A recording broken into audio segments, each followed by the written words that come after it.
sobrang nagustuhan ko dito sa Dufan Ancol, Jakarta. Kasi ang ganda ng lugar. Tapos, sobrang lawak ng loob. Kaya ito yung pinaka-recommend kong pupuntahan nyo dito sa may Jakarta kung magta-travel kayo. Umaga nga pala ako nagpunta dyan, pero sobrang init. Maganda kasi mag-picture-picture dyan kapag maaraw. Alam nyo, kung mahilig kayo sa may cartoons, recommend ko talaga dito kasi napaka-cute dito. Tsaka ang dami nyong pwedeng mapicturan, ang dami nyong pwedeng gawin dito. Hindi kayo mapaboring. Kaya mas recommend ko talaga dito. Kaya ang saya-saya ko nung napunta ako dito. Sabi ko, para akong nasa loob ng cartoons. Parang mga drawing yung pagkakagawa dito. Sobrang ang cute-cute. Kaya sa tingin ko, sulit na sulit talaga yung bayad dito. Kasi ang dami-dami yung pwedeng gawin. Sa totoo nga lang hindi pa yan nalilibot. Hindi ko pa yan nalilibot lahat-lahat. Kasi sa sobrang lawak niyan, parang tinatamad na ako maglibot-libot kasi nangihina na ako sa sobrang init. Pero kung gusto nyo namang pumunta dito ng gabi, pwede rin naman kung gusto nyo nang hindi mainit.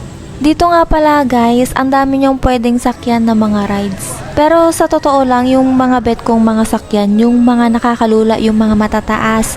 Kasi mahilig kasi ako sa mga ganun eh. Gusto ko yung nalulula ako. Bali, lahat ng sinakyan ko is yung mga nakakalula lahat. Kaya sobrang na-enjoy ko talaga lahat ng napuntahan ko kahit init na init ako. Kaya kung mahilig kayo sa mga rides, sa mga cartoons, or kung ano-ano pa, dito ko talaga mararecommend sa may Dufan Ancol, Jakarta. Kung pupunta kayo dito sa may Indonesia. Nga pala guys, once na pumasok kayo sa may Dufan, yung entrance fee nga pala dito ay pwede mo nang puntahan, pwede mo nang sakyan lahat ng rides na gusto mo. Lahat ng pwedeng pasukin, pwede mo nang pasukin. Kaya masasabi kong sulit na sulit kasi sobrang unlimited rides na kasi dito. Kaya mag-e-enjoy talaga kayo ng gustong-gusto. Grabe yung nakapunta ako dito, nagulat ako. Sobrang lawak, sobrang laki as in. Parang mapapagod ka na lang sa kakaikot eh kasi sobrang lawak talaga, napakalaki. Ang dami ko talagang hindi napuntahan. Dito rin pala guys, pumasok ako. Pagkapasok ka dyan, tabingi yung daan.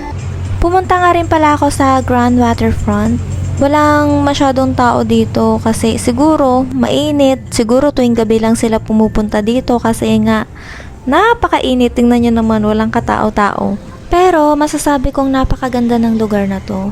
Pero ang sabi kasi ng ibang mga tao dito, mas madalas na pumupunta ang mga tao dito tuwing gabi. Sa totoo lang guys, nakakatuwa dito sa may Indonesia kasi halos kamukha lang talaga natin sila. Yung salita, medyo kahawig natin. Kung ihahalo mo ang Indonesian people at Pilipino, hindi mo malalaman kung sino ang Indonesian at kung sino yung Pilipino kasi kamukhang-kamukha lang talaga natin sila. Nung pumunta ako dito sa may Jakarta, yung lugar din, kamukha din, ang daming store na meron sa Indonesia na meron din sa Pilipinas. Kagaya na lang ng Watson, 'di ba? Meron din tayo sa Pilipinas. Meron din naman sa Indonesia at saka kung ano-ano pa. Ang medyo pinagkaiba lang dito sa Pilipinas, halos lahat ng mga nagmomotor naka-helmet. Pero sa Indonesian, napakaraming walang helmet. Pero ang sabi, nahuhuli din daw yung mga yon. Pero bihira lang yata. Kasi ang dami kong nakikitang mga walang helmet na suot-suot dun sa may mga highway. Tapos napansin ko na more on Muslim dito sa may Indonesian kaysa sa may Pilipinas. Dito nga pala guys sa may Jakarta, wala akong nakitang jeep kahit isa. Ang sabi, yung mga sinasakyan daw ng mga tao dito is yung mga subway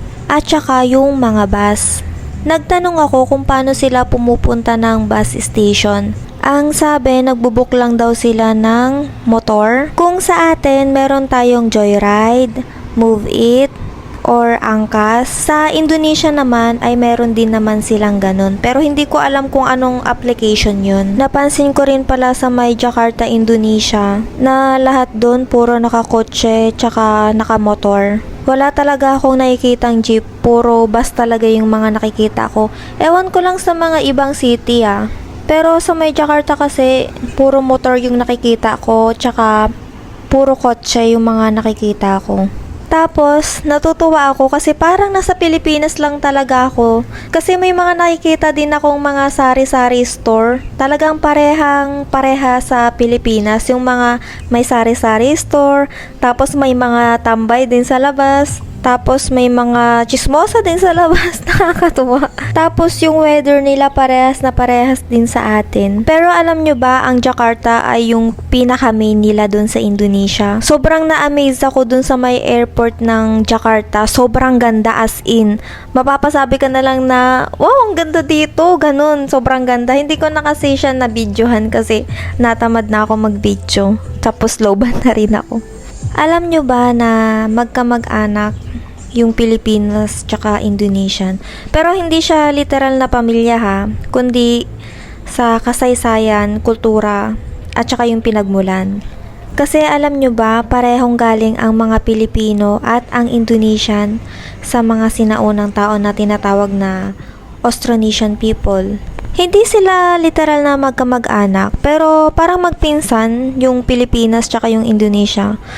Kasi dahil sa shared roots at tsaka yung kultura, sobra talagang maraming pagkakapareho, as in sobrang madami. Ang pinagkaparehas din pala ng culture ng Pilipinas tsaka ng Indonesia, family oriented, mahilig sa gatherings tsaka celebration, tapos meron din silang respeto, po tsaka opo, mga ganon. Sa pagkain ng Philippine food tsaka Indonesian food, sobrang magkahawig din. Kagaya na lang ng mahilig din sila sa kanin, ulam na may sabaw, yung may lasa, matamis, or maalat, mga ganun. Tapos gumagamit din sila ng spicy. Sa religion naman, malakas din yung pananalig nila sa Diyos. Karamihan sa mga Pilipino ay Christian. Sa Indonesia naman ay karamihan ay Muslim. Ang ibig ko lang sabihin, magkaiba, pero pareho silang religious. Sa madaling salita, magkapareho ang Pilipinas at Indonesia sa pinagmulan, sa wika, sa culture, sa pagkain, tsaka sa lifestyle. Kaya kahit magkaiba sila ng bansa,